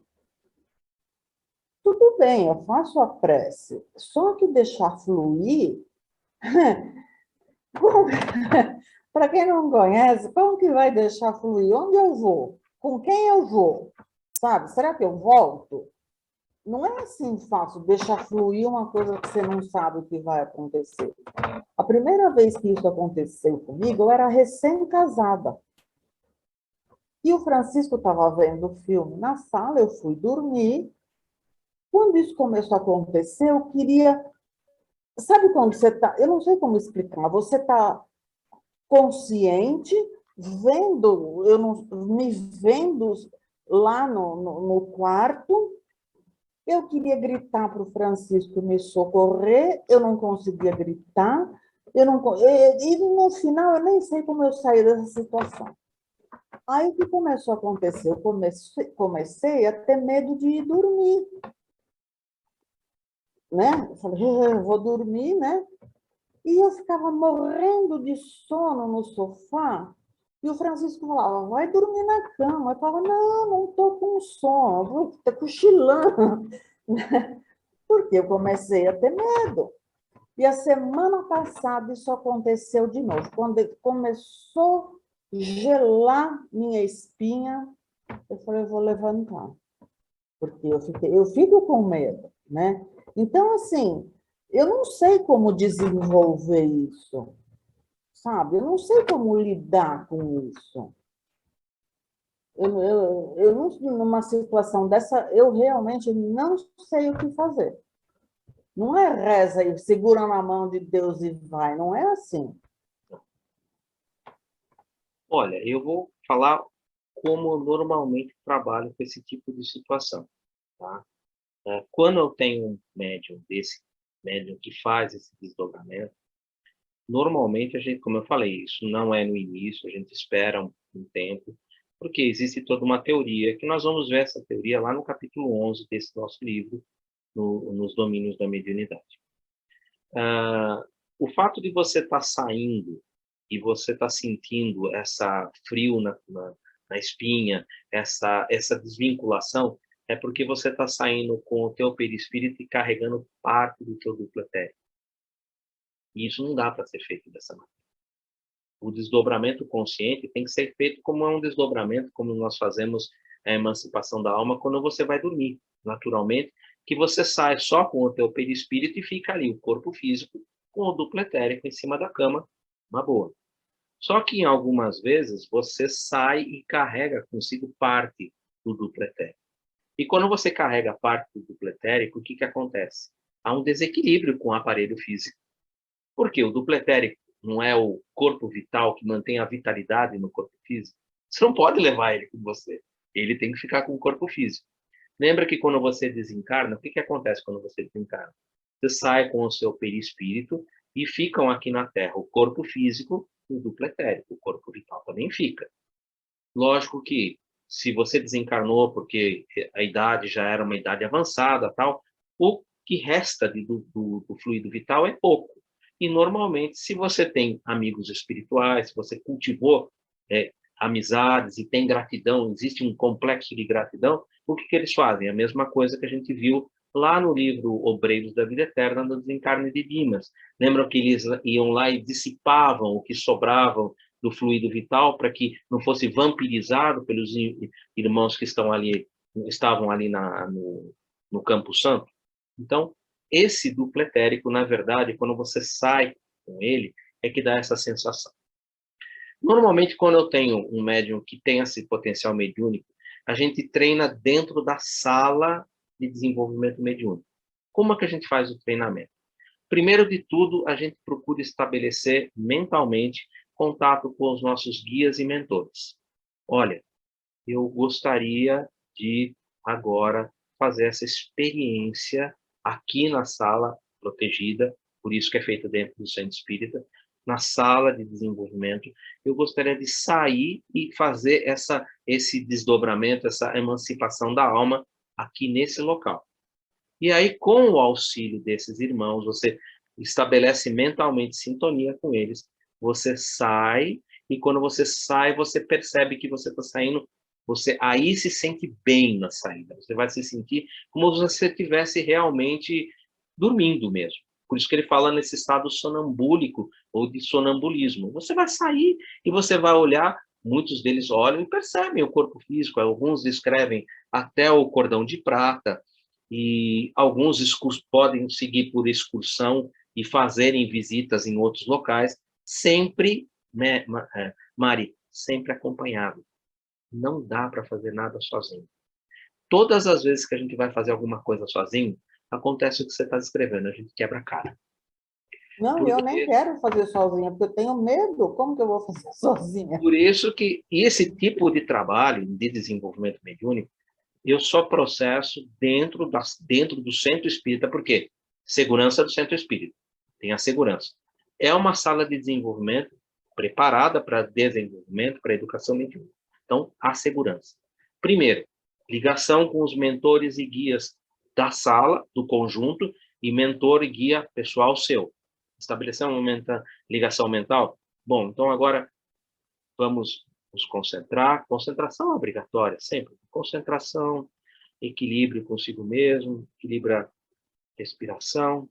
Agora vamos experimentar fazer essa incursão. Sai dentro da sala, ali na sala. Fica um pouco, retorna para o aparelho físico. Faz novamente, se for o caso, mas isso, Mari, somente dentro da sala. E tem que ir se conhecendo. Às vezes você vai sair um pouquinho e já sente medo porque não consegue ver, ninguém volta. Volta para o seu corpo. Normalmente quem está dirigindo percebe que você... Volta, Mari, retorna. Vem devagarzinho e retorna para o seu corpo. Semana que vem a gente faz de novo. Aí semana que vem, saiu mais um pouquinho. Estou me sentindo fora.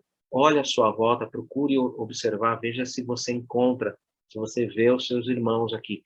Tenha confiança, você está num lugar protegido. Então, observe e veja se você encontra o seu guia, seu mentor. Não se assuste com ele, porque ele é um espírito desencarnado que está ali.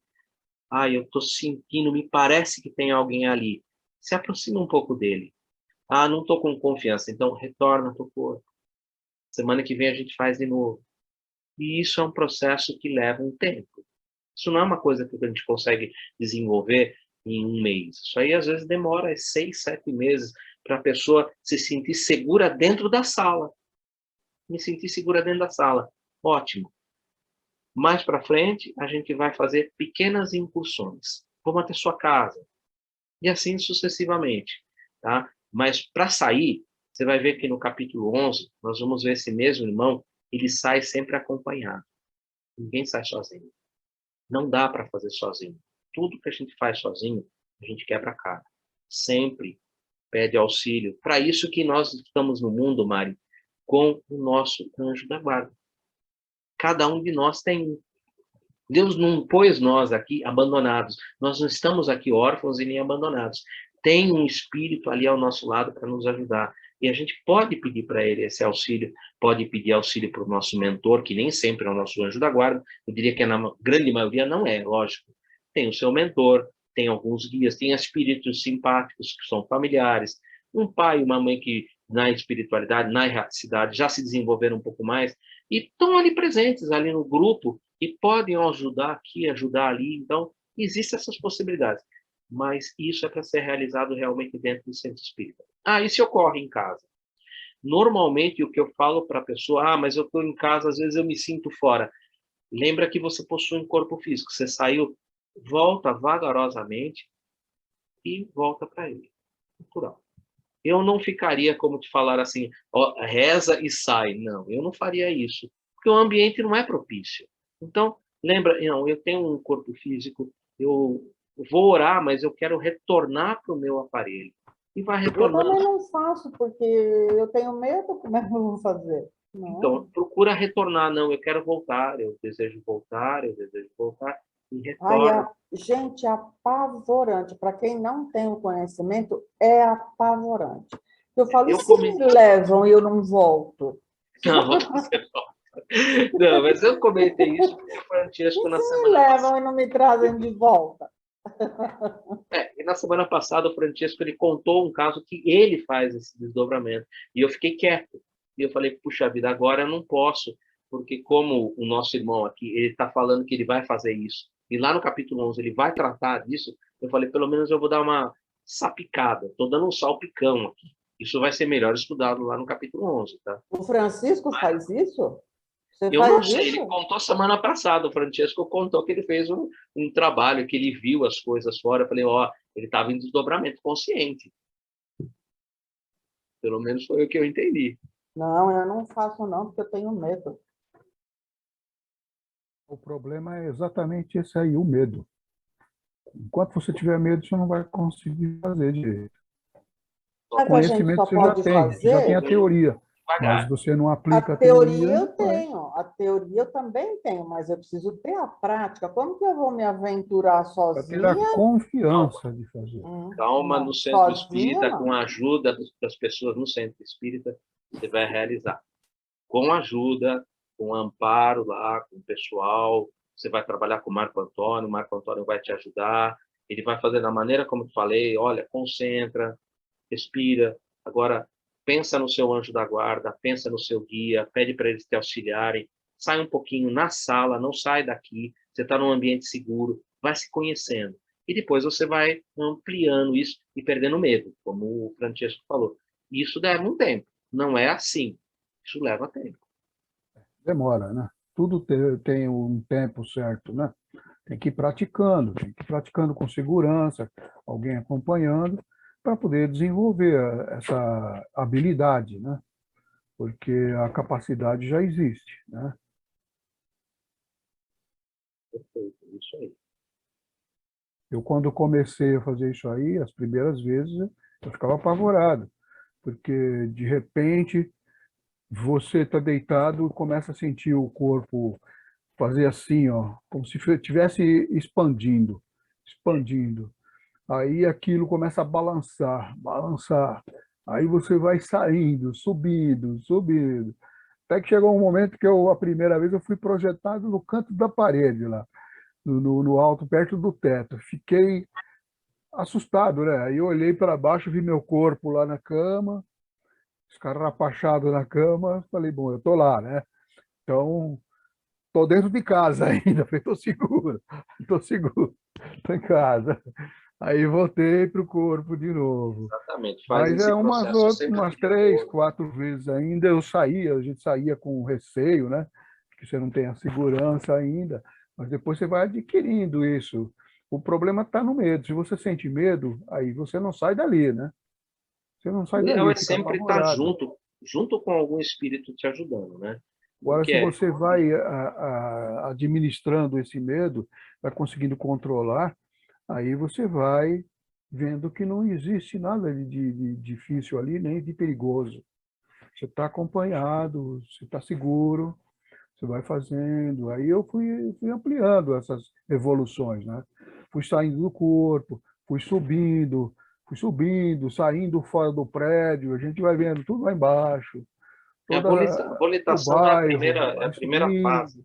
começa a ver as estrelas no céu, fala, oh, mas isso aqui é bonito, hein? Vamos fazer mais vezes, Misericórdia. até você ir pegando a prática Eu acho do que negócio. algum dia eu vou acordar essa criatura e ele está lá no além, porque não voltou, né? Rosana, Mas por favor. isso faz parte do desenvolvimento, né?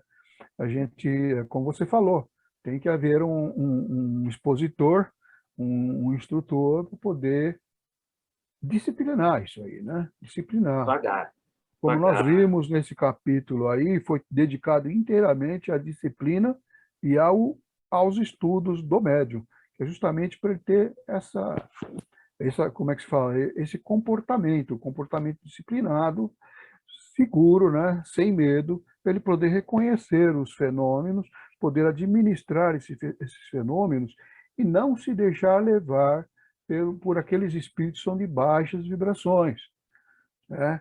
O capítulo inteiro foi dedicado a isso, à formação do médium, né? Formação para que ele tenha disciplina, que ele tenha um comportamento e um material adequado para contatar os espíritos com vibrações melhores, né? E ele se conscientizar de que isso é necessário para que ele possa contatar espíritos cada vez mais elevados, Exatamente. e isso é que vai, na realidade, contribuir para que ele se desenvolva cada vez mais, né? Aquilo que a gente vem batendo desde o início, até nas aulas preliminares, de que o estudo é necessário, que a disciplina é necessária, né? E a aplicação, né? Porque senão você não chega a lugar nenhum, né? Só a teoria não resolve o problema. É preciso que haja uma prática controlada, uma prática consciente, né? Com alguém que esteja do lado dizendo, vai por aqui, vai por ali, faz isso, faz aquilo. Não tenha medo, vamos com calma, até a pessoa aprender a se controlar, disciplinar os impulsos, né? E fazendo o trabalho como se fosse uma coisa natural. É uma coisa natural, mas a gente não está acostumado a fazer. Então, é por aí, é esse o caminho. Uma menção aqui para a nossa amiga, a Maria Eugênia, né, que você citou aí no livro. Eu lembro o seguinte, que quando comecei a estudar esse livro aí, eu já tinha passado pelas experiências já das minhas aulas práticas, já tinha saído com o grupo da Maria Eugênia, grupo de socorristas. Ela falou, você vem com a gente, nós vamos mostrar para você como a gente faz o socorro desses espíritos que desencarnam de forma brusca, de forma violenta e tal. Foi naquela ocasião que houve um acidente de um ônibus lá no Paraná, lembra? Caiu dentro de um rio, cheio de crianças dentro e tal. Aí eles me levaram para ver. E a Maria Eugênia era a coordenadora desse grupo.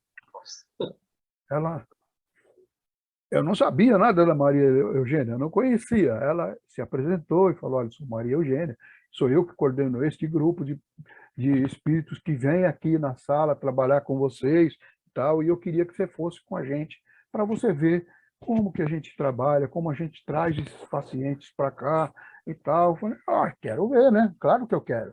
E aí eu fui, né? É uma experiência e tanto, tá?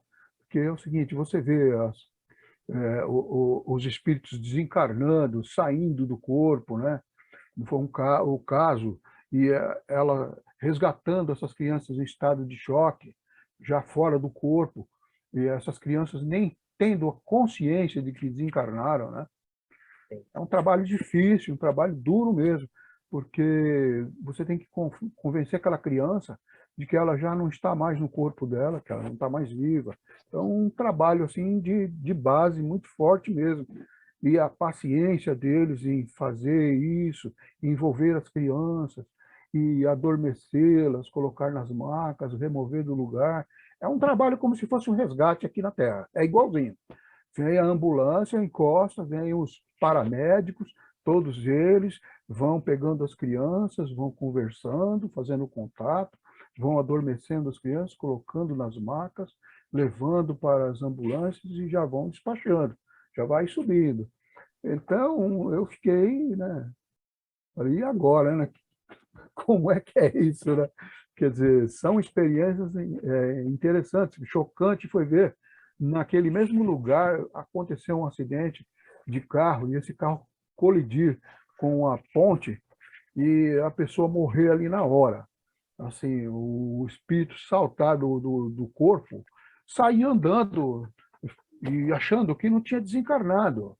E os espíritos chegaram perto, o pessoal do resgate, falou, ô amigo, vem com a gente aqui, tá? Falou, não, pô, meu carro, pô, como vai pegar fogo? E o cara, não, esquece seu carro, vem aqui, vem com a gente, para ele não ver o corpo dele lá, né? Sim. Aí ele falou, não, mas eu tô bem. Você vê como é que é o negócio, o estado de choque do espírito. Eu tô bem. Aí ele falou, não, você não está bem. Você desencarnou, você não está mais no seu corpo. Não, isso não é possível, isso é mentira e tal. Ele falou, não, então vem aqui, olha você aqui. Aí estava lá o corpo caído fora do carro, e aí eles falaram, tá vendo? Você desencarnou, infelizmente você teve a, a fatalidade de bater na ponte e acontecer. Então você vem com a gente que a gente vai cuidar de você. Aí ali já na hora já adormeceram ele, levaram embora. Então você vê, foi aí que eu conheci a Maria Eugênia. E não só esse grupo aí, mas também o grupo das irmãs, né, grupo que é citado pelo próprio Divaldo Pereira Franco, Maria Imaculada, né, também, que fazem esse tipo de trabalho também, assistindo os pacientes nos hospitais que desencarnam e retirando esses espíritos e tal. É um trabalho, olha, eu espero que todos aqui tenham condições um dia de ver isso, tá? É algo que a gente não imagina que é feito, tá? E eles fazem com um altruísmo muito grande, tá?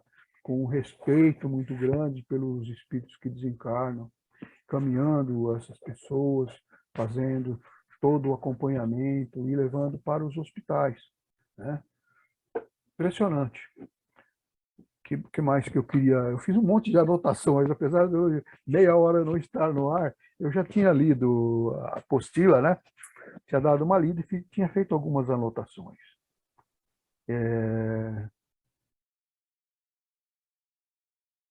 Deixa eu ver aqui.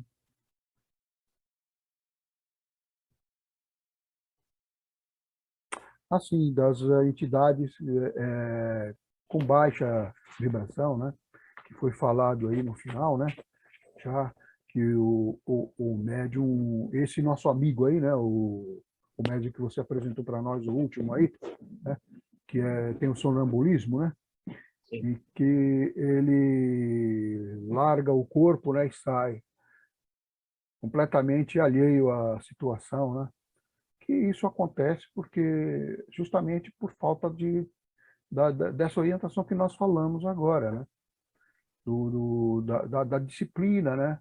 Não ter a disciplina, não ter um condicionamento bom, né? Então as Formação de vibrações acabam hábitos. conduzindo para essas experiências, né? Perfeito. A Rosana tinha levantado a mão. Gostaria de colocar alguma coisa? A Rosana realmente ela pode nos ajudar, com certeza. Estão nos ouvindo? Com certeza. A mediunidade ostensiva é o futuro da nossa vida de relação. O que nós achamos hoje extremamente extraordinário, difícil, às vezes amedrontador, é algo muito natural. Nós desdobramos para dormir. Só que nem sempre lembramos. Alguns lembram mais, outros lembram menos. São todos aprendizados. A ostensividade, ela é uma ferramenta que acelera essas nossas percepções.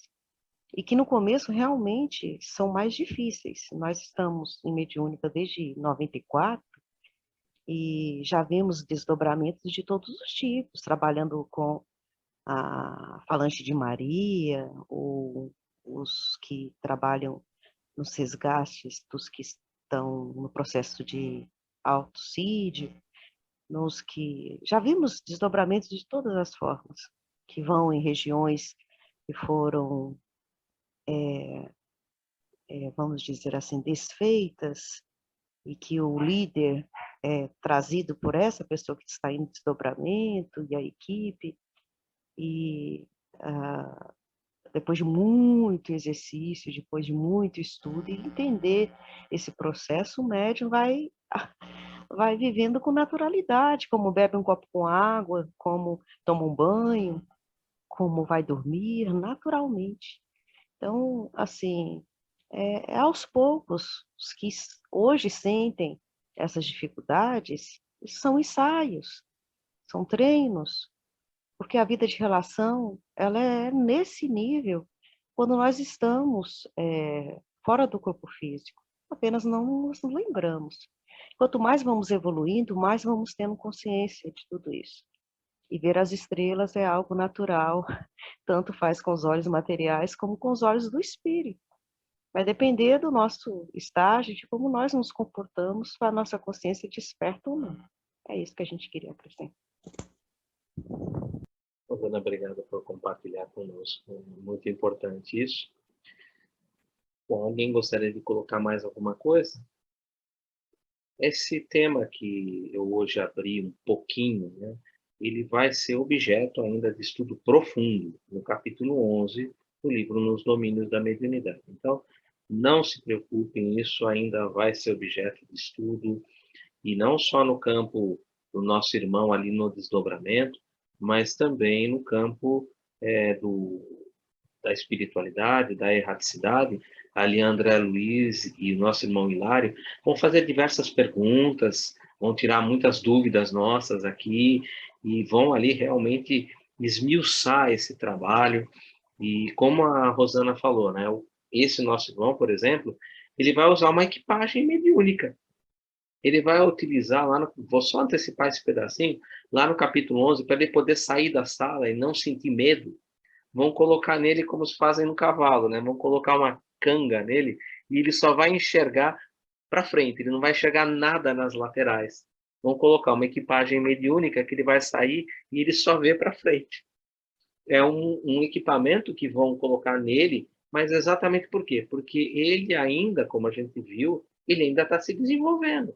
Ele tem medo, ele vai mostrar aquilo que a Mari falou, que o Francesco comentou. Ele tem muito medo, e aí ele vai utilizar os recursos que eu comentei, do pessoal da sala, que são os médios que estão trabalhando, e que estão ali doando energias para ele, e ele vai sentir aquelas energias, ele vai descrever para ele, nossa, eu sinto energias que estão vindas para mim e que estão me fortalecendo para que eu vá adiante. A gente vai perceber que é um organismo vivo e que uns vão auxiliando os outros nesse trabalho. Gente, isso está lá na frente, lá no capítulo 11. Tem muita coisa para a gente chegar lá. Volto a dizer, eu só abri esse parênteses, mas pelo fato de ter já tido essa conversa aqui nesse momento, e como já apareceu aquele médium que vai trabalhar com isso, então eu já introduzi. Mas isso vai ser muito mais aprofundado. Fiquem tranquilos. Não vai ficar por aqui.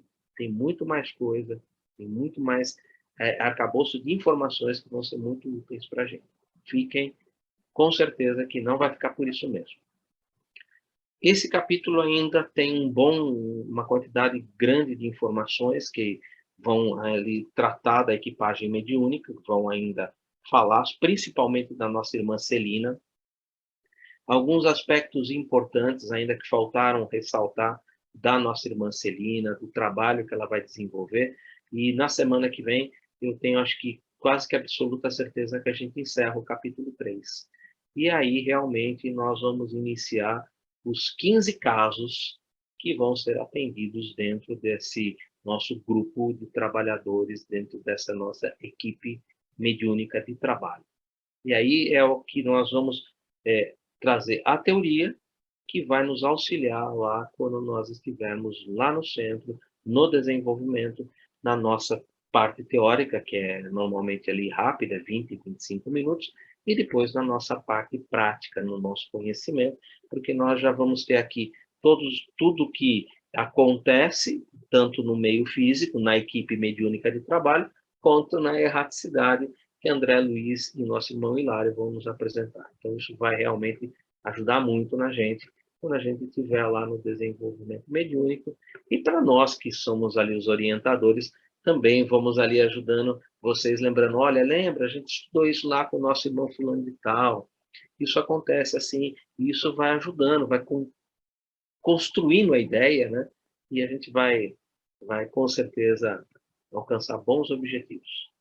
Eu acho que a gente penso que nós estamos no caminho positivo de alcançar grandes objetivos e formar trabalhadores com qualidade, não só como eu terminei hoje, né?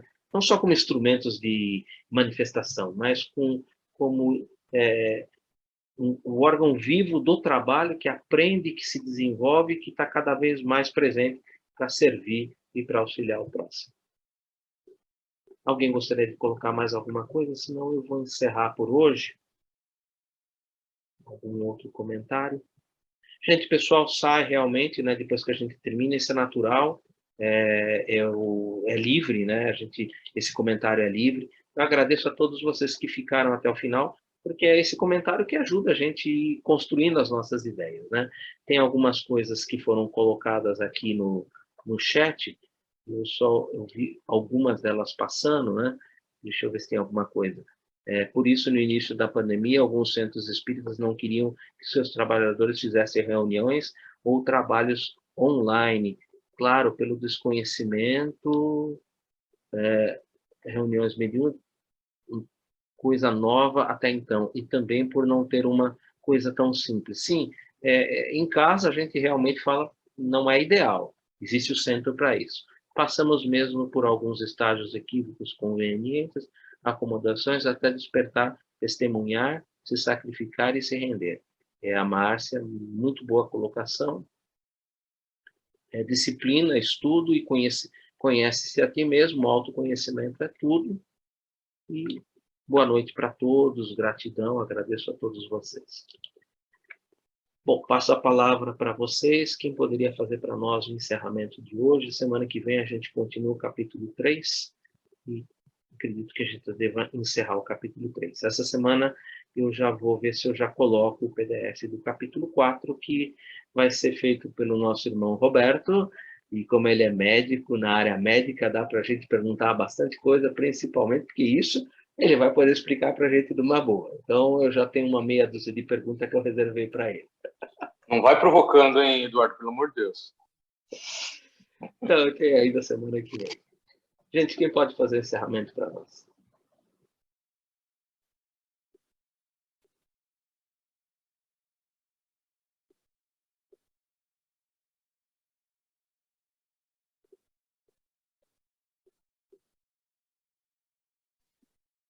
Eu faço, Eduardo. Obrigado, Roberto. Então, nesse momento, nós vamos nos unindo em pensamentos voltados à prática da mediunidade com Jesus, voltados a Deus em gratidão pelo dom da vida, pela oportunidade da reencarnação, por tantas oportunidades que temos em nossas vivências, e que agradecendo também todo esse conhecimento que nos é trazido aqui, que possamos absorvê-los, possamos entronizá-los, para que eles façam parte da nossa caminhada, como o que tanto almejamos, que é estarmos mais próximos de Deus. E assim nós encerramos, agradecendo mais uma vez a oportunidade, o coração que Jesus nos deixou. Pai nosso que estais no céu, santificado seja o teu nome, venha a nós o teu reino, seja feita a tua vontade, assim na terra como no céu. O pão nosso de cada dia nos dai hoje. Perdoai as nossas dívidas, assim como nós perdoamos os nossos devedores. E não os deixeis cair em tentação, mas livra-nos, Senhor, de todo mal, que assim seja. Graças a Deus e graças a Jesus.